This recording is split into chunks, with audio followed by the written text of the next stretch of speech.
For decades, Kenya has been a place of refuge, offering shelter to those escaping war, famine, and persecution. But that sanctuary is now under strain. Refugee numbers are surging, resources are dwindling, and global attention is fading.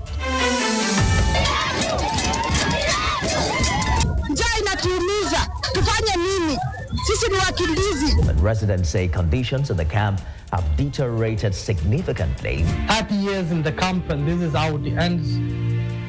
The Somalis are crying. The Ethiopians are crying.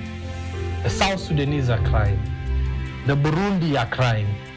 The Congolese are crying. The refugees are crying. Kenya hosts over 836,000 refugees and asylum seekers, one of the largest refugee populations in the world. 51% live in Dadaab, 36% in Kakuma. The rest, 13%, are scattered in urban areas, struggling, invisible, and often ignored. The country became a key safe haven during the Somali civil war, the Rwandan genocide, the South Sudanese conflicts, and more recently, the Ethiopian and DRC crisis. These camps were never meant to be permanent, but decades later, they are home to generations of refugees who rely entirely on humanitarian aid.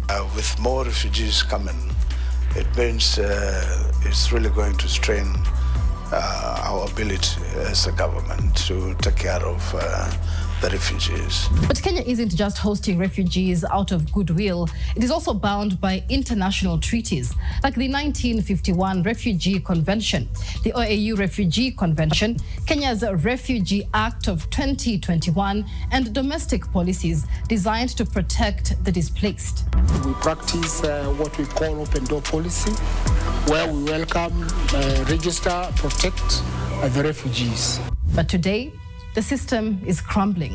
The Dadaab refugee camp alone holds over 400,000 people in a camp built for just 90,000. Currently, we have refugees turning up in the camps unannounced.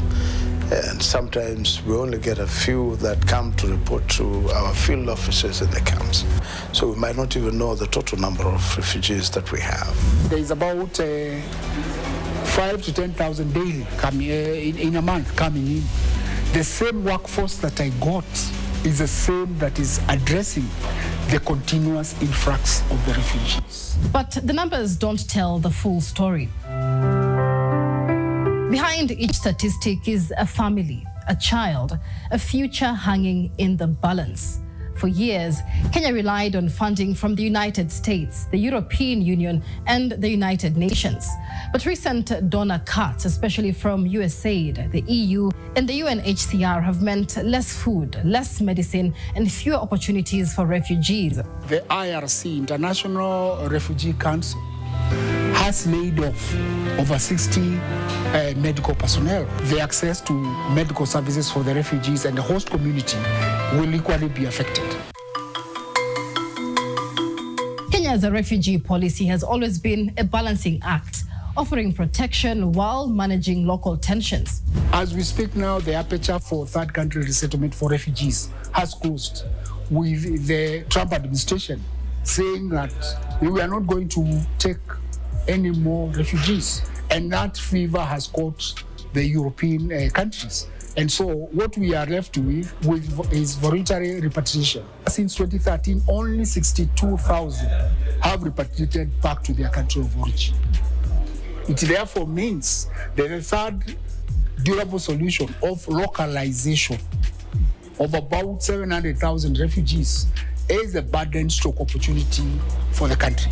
I'm really truly honored to be here today at this meeting to discuss matters pertaining to refugees and asylum seekers in Kenya, including the funding situation and the Shirika Plan. Kenya has stepped in where it can with the Shirika Plan, a bold move to transform refugee camps into self-sustaining communities. What we are looking at in terms of Shirika Plan is a shift of policy. Kenya practices or has practiced and maintained encampment policy.